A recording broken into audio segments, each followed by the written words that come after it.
Assalamualaikum warahmatullahi wabarakatuh. Alhamdulillahirrahmanirrahim. Wassalatu wassalamu ala asyrafil anbiya'i wal mursalin Sayyidina Maulana Muhammadin wa ala alihi wa sahbihi ajma'in, amma ba'du. Yang saya tadimi pengasuh dan ketua Yayasan Pendidikan Pesantren Zainul Hasan Genggong, yakni Yai Haji Muhammad Hasan Mutawakil Alawa SHMM. Yang saya hormati Rektor Universitas Islam Zainul Hasan Genggong, yakni Dr. Abdul Aziz WAMAG. Yang saya hormati Kepala Prodi PAI, yakni Bu Pustiana Arisanti MPDI. Yang saya hormati dosen mata kuliah Desain dan Pembelajaran PAI, yakni Bapak Muhammad Inzah MPDI. Dan tak lupa pula teman-teman yang berbahagia. Perkenalkan, nama saya Hikmatul Musayyaroh. Saya dari Prodi PAI kelas 4A. Di sini saya akan mempresentasikan tentang modul ajar. Di sini yang saya pegang ini adalah contoh modul ajar yang sudah saya tulis tangan. Sebelum menjelaskan tentang modul ajar yang saya tulis, saya akan menjelaskan terlebih dahulu apa itu modul ajar. Modul ajar adalah perangkat pembelajaran yang berbentuk dokumen tertulis maupun digital yang berisi tujuan pembelajaran, langkah-langkah kegiatan, media, dan asesmen untuk satu topik atau unit tertentu. Dalam konteks kurikulum merdeka, modul ajar dirancang berdasarkan alur tujuan pembelajaran atau bisa kita sebut ATP, sehingga proses belajar siswa lebih terarah. Di dalam modul ajar terdapat identitas modul yang di dalamnya terdapat nama penyusun, satuan pendidikan, kelas atau semester, mata pelajaran, alokasi waktu, tahun penyusunan, fase, serta elemen mapel. Setelah itu ada kompetensi awal, di mana kompetensi awal itu adalah pengetahuan, keterampilan, atau sikap dasar yang diharapkan yang sudah dimiliki oleh peserta didik sebelum memulai suatu pembelajaran atau topik baru. Contohnya di sini itu peserta didik mampu memahami pengertian dasar Asmaul Husna sebagai nama Allah yang indah. Selanjutnya, di bawahnya itu ada sarana dan prasarana, di mana sarana dan prasarana adalah fasilitas yang mendukung terselenggaranya kegiatan pendidikan dan pembelajaran di sekolah. Tujuannya apa? Tujuannya ialah agar tujuan belajar tercapai dengan lancar, efektif, dan efisien. Misalnya membutuhkan, kalau di sini yang saya buat ini membutuhkan laptop, proyektor, Al-Quran, dan lain-lain. Setelah sarana dan prasarana, selanjutnya yaitu model pembelajaran. Apa itu model pembelajaran? Model pembelajaran adalah cara yang digunakan guru untuk menyampaikan materi pembelajaran agar dapat dengan mudah dipahami oleh siswa atau mencapai tujuan pembelajaran yang telah ditetapkan. Di sini saya menggunakan Project Based Learning atau PBL, yaitu metode pembelajaran yang berpusat pada siswa, di mana mereka secara aktif terlibat dalam penyelidikan, eksplorasi, dan penyelesaian masalah melalui proyek nyata yang relevan dengan kehidupan mereka. Selanjutnya yaitu ada profil pelajar Pancasila. Profil pelajar Pancasila adalah ciri atau sifat yang diharapkan dari setiap pelajar Indonesia. Ini adalah panduan agar pelajar tumbuh menjadi pribadi yang baik, menguasai ilmu, dan berperilaku sesuai nilai-nilai Pancasila. Di sini ada dua. Yang pertama, diharapkan siswa itu beriman, bertakwa kepada Tuhan Yang Maha Esa, dan berakhlak mulia. Yang kedua, yaitu siswa diharapkan bisa mandiri, bernalar kritis, dan kreatif. Di sampingnya ini ada target peserta didik, yaitu peserta didik reguler atau tipikal umum, tidak ada kesulitan dalam mencerna dan memahami materi ajar. Di bawahnya yaitu kompetensi inti, di mana yang pertama ada tujuan pembelajaran. Yang pertama ada menganalisis makna Asmaul Husna, Al-Alim, Al-Kabir, As-Sami, dan Al-Basir. Terus yang kedua yaitu mempresentasikan hubungan antara iman kepada Asmaul Husna dengan perilaku jujur, teliti, dan menjadi pendengar yang baik dan visioner. Terus yang ketiga yaitu meyakini bahwa Allah Maha mengetahui, Maha teliti, Maha mendengar, dan Maha melihat. Terus di bawahnya yaitu ada pemahaman bermakna. Di sini pemahaman bermakna itu mengenal nama-nama Allah, bukan sekadar menghafal, melainkan menjadikannya landasan untuk menumbuhkan rasa takut kepada Allah dan dorongan berakhlak mulia dalam kehidupan sehari-hari.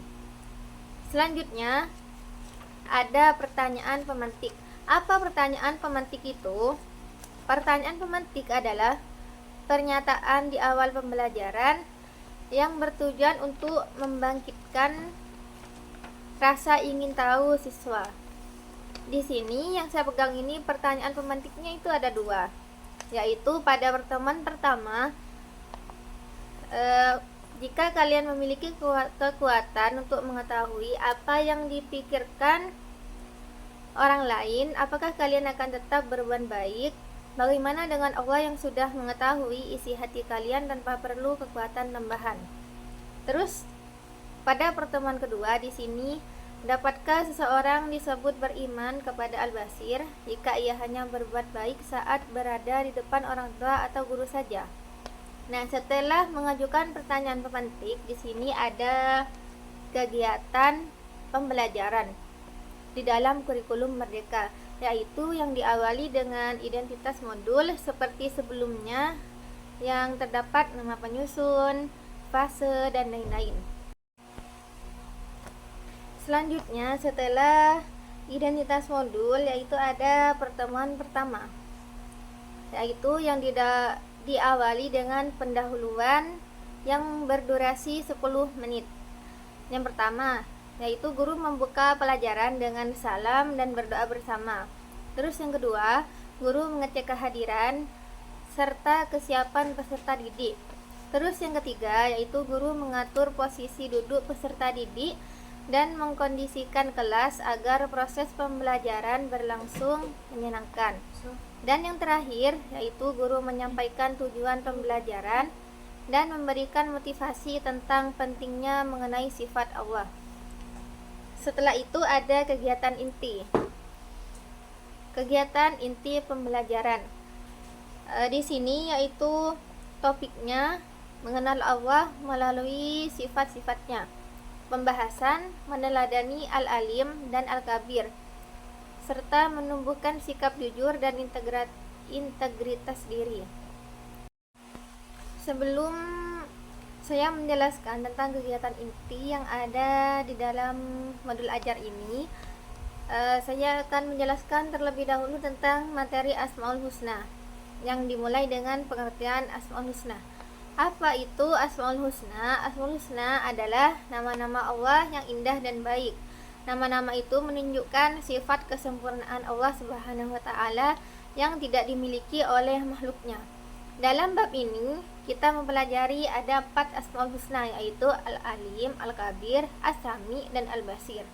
Mempelajari Asmaul Husna ini penting karena dapat menumbuhkan iman, rasa takut kepada Allah, dan dorongan untuk berakhlak mulia. Kita juga akan belajar bahwa Allah mengetahui, mendengar, dan melihat semua keadaan manusia. Setiap nama Allah menunjukkan kesempurnaan sifat Allah Subhanahu wa Ta'ala sebagai pencipta dan pengatur alam semesta. Terus yang kedua yaitu Al-Alim. Al-Alim berarti Allah Maha mengetahui. Pengetahuan Allah meliputi segala sesuatu, baik yang tampak maupun yang tersembunyi, yang sudah terjadi maupun sedang terjadi dan yang akan terjadi. Contoh penerapannya dalam kehidupan sehari-hari yaitu kita belajar dengan sungguh-sungguh karena Allah mengetahui usaha kita. Jujur saat mengerjakan ujian karena kita sadar bahwa Allah tahu isi hati dan perbuatan kita, serta menjauhi perbuatan buruk meskipun tidak ada yang melihat. Makna penting dari Al-Alim adalah menumbuhkan kesadaran bahwa manusia tidak bisa menyembunyikan apapun dari Allah. Karena itu, siswa perlu membiasakan diri bersikap jujur, disiplin, dan bertanggung jawab. Terus yang ketiga ada Asmaul Husna yaitu Al-Kabir. Al-Kabir berarti Allah Maha Teliti dan Maha mengetahui hal-hal yang paling penting, paling dalam dan rinci. Allah mengetahui perkara besar maupun kecil, bahkan yang tersembunyi di balik niat seseorang. Sikap yang lahir dari pemahaman Al-Kabir adalah kehati-hatian, ketelitian, dan kesungguhan. Terus yang keempat ada Asami. Asami memiliki arti bahwa Allah Maha mendengar suara apapun di alam semesta ini dan dapat terdengar olehnya. Semua yang ada di semesta ini dapat terdengar olehnya. Tidak ada suatu pun suara pun yang luput dari pendengarannya, meskipun suara itu pelan. Hal ini dapat diperhatikan pada Quran surat Al-Baqarah ayat 137 yang artinya, maka jika mereka telah beriman sebagaimana yang kamu imani, sungguh mereka telah mendapat petunjuk. Tetapi jika mereka berpaling, sesungguhnya mereka berada dalam permusuhan atau denganmu, maka Allah mencukupkan engkau Muhammad terhadap mereka dengan pertolongannya, dan Dia Maha mendengar, Maha mengetahui. Perilaku yang mencerminkan bahwa Allah Maha mendengar antara lain mau mendengarkan pembicaraan orang lain, apalagi orang yang berbicara adalah orang tua dan guru. Terus yang kelima, sifat Asmaul Husna yaitu Al-Basir. Al-Basir memiliki makna bahwa Allah Maha melihat segala sesuatu. Penglihatannya menjangkau segala sesuatu, bahkan yang lembut dan kecil sekalipun. Langit dan bumi dan seluruh alam semesta tidak luput dari penglihatannya. Hal yang dapat dipahami melalui firman Allah yaitu surat Al-Isra yang berbunyi, Subhanalladzi asra bi'amdihi lailam minal masjidil haram ilal masjidil aqsa alladzi barakna haulahu liyariyahu min ayatina innahu huwas samiul basir, yang artinya Maha suci Allah yang telah memperjalankan hambanya atau Muhammad pada malam hari dari Masjidil Haram ke Masjidil Aqsa yang telah kami berkahi sekelilingnya agar kami memperlihatkan kepadanya sebagian tanda-tanda atau kebesaran kami. Sesungguhnya Dia Maha mendengar dan Maha melihat. Cerminan perilaku dengan keyakinan bahwa Allah Maha melihat dapat diwujudkan dengan ketelitian dan mawas diri terhadap setiap kerjaan. Jadi jika kita yakin bahwa Allah Maha melihat, kita itu akan melakukan semua pekerjaan dengan teliti dan mawas. Artinya kita itu waspada pada setiap pekerjaan kita karena kita yakin bahwa Allah itu Maha melihat. Terus kita didorong untuk cermat dan cerdas dalam menghadapi persoalan. Namun hal ini harus pula perlu dilandasi dengan introspeksi, memperhatikan kekurangan dan kelebihan agar hidup menjadi terarah. Hal ini untuk diamalkan, kita pun harus memiliki semangat menetap untuk masa depan atau visioner. Rancangan masa depan yang lebih baik menjadi cermin bagi kebaikan hidup. Nah, seseorang yang melihat ke depan, kehidupannya akan tertata secara bertahap untuk mewujudkan apa yang diharapkan. Terus perilaku selanjutnya yaitu perilaku yang mencerminkan Asmaul Husna, Al-Alim, Al-Kabir, As-Sami, dan Al-Basir, yaitu pemahaman mengenai Asmaul Husna di atas dalam menjalani kehidupan. Sifat-sifat Allah yang dicerminkan pada Al-Alim, Al-Kabir, As-Sami, dan Al-Basir hendaknya dijadikan pendorong untuk melakukan kebaikan dalam kehidupan. Sebagai cerminan dari pemahaman ini, kita dapat mewujudkan perilaku yang baik, antara lain yaitu yang pertama, mewujudkan percaya diri atas ilmu yang diberikan oleh Allah untuk menjelaskan kebenaran. Terus yang kedua, tekun dalam belajar dan pada sesuatu yang dianggap baik oleh agama. Yang ketiga yaitu berperilaku jujur dalam berbuat sehari-hari, dalam kehidupan sehari-hari. Jadi harus jujur ya dalam kehidupan sehari-hari. Kalau kita memang yakin dengan Asmaul Husna, kita harus bersikap jujur. Terus yang keempat yaitu teliti dalam belajar serta mengerjakan soal dan dalam menjalani aktivitas sehari-hari. Terus yang kelima yaitu senantiasa mendengarkan perintah dan nasihat bapak atau ibu guru. Yang keenam yaitu kita menjadi pendengar yang baik. Jadi jika ada orang yang curhat atau bercerita kepada kita itu harus menjadi pendengar yang baik jika kita meyakini Asmaul Husna yang 4 tadi. Terus yang terakhir yaitu memiliki pandangan ke depan atau visioner sehingga mampu secara bertahap mewujudkan cita-cita yang kita kehendaki atau cita-cita yang kita mau. Oke, sekian materi yang dapat saya sampaikan atau saya jelaskan. Semoga teman-teman semuanya mengerti ya. Terus saya lanjutkan dengan menjelaskan modul ajar yang sudah saya buat ini. Nah, itu tadi sampai ke kegiatan inti dalam kegiatan pembelajaran. Di sini kegiatan inti berdurasi 90 menit yang di dalamnya pembahasannya itu meneladani Al-Alim dan Al-Kabir, menumbuhkan sikap jujur dan integrasi diri. Kegiatannya yaitu mencakup yang pertama, guru menampilkan gambar atau video singkat tentang keteraturan alam semesta yang sangat detail. Terus yang kedua, peserta didik berdiskusi yaitu tentang bagaimana Allah mengetahui hal sekecil atom di dasar laut sementara manusia terbatas. Terus yang ketiga, peserta didik membaca teks materi tentang Al-Alim dan Al-Kabir.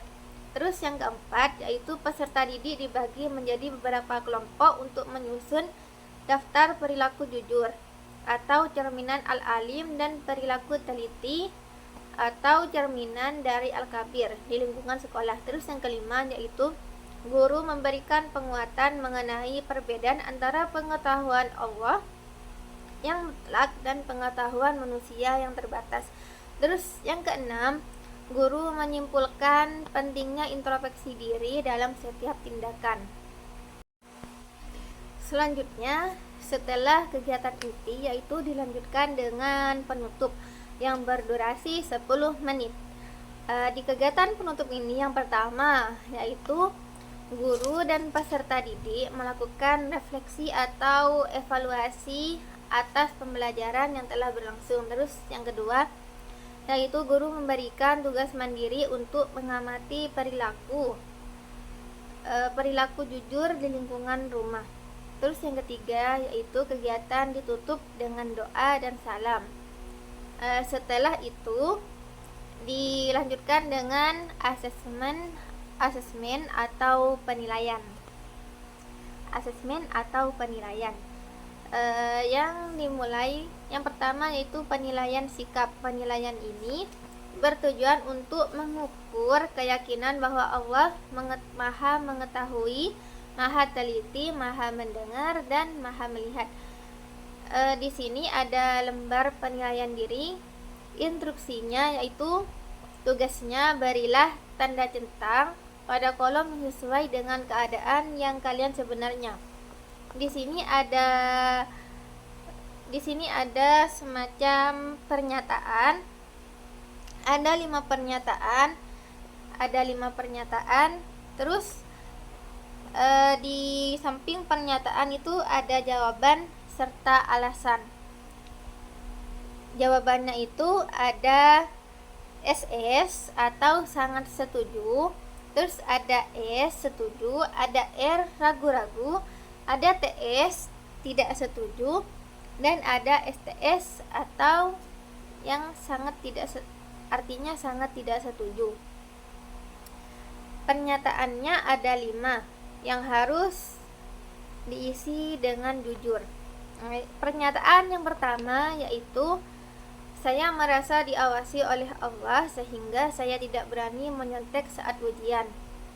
Terus yang kedua, saya selalu mengecek kembali tugas sekolah agar tidak ada kesalahan sebelum dikumpulkan. Terus yang ketiga, saya menjaga lisan dari perkataan buruk karena yakin Allah Maha mendengar setiap ucapan. Terus yang keempat, yaitu saya tetap berbuat baik meski sedang sendirian karena yakin bahwa Allah melihat segala tindakan saya. Terus yang kelima, yaitu saya rajin belajar untuk menambah wawasan sebagai bentuk meneladani sifat Allah yang Maha mengetahui. Jadi peserta didik disuruh mengisi pernyataan ini dengan sejujur-jujurnya. Penilaian ini bertujuan untuk mengukur keyakinan peserta didik tentang Allah bersifat Asmaul Husna yang 4 tadi. Terus yang terakhir ada penilaian pengetahuan, yaitu peserta didik diminta untuk mengerjakan 15 soal pilihan ganda dan 5 esai uraian. Nah, mungkin sekian penjelasan modul ajar yang dapat saya sampaikan. Kurang lebihnya saya mohon maaf. Wassalamualaikum warahmatullahi wabarakatuh.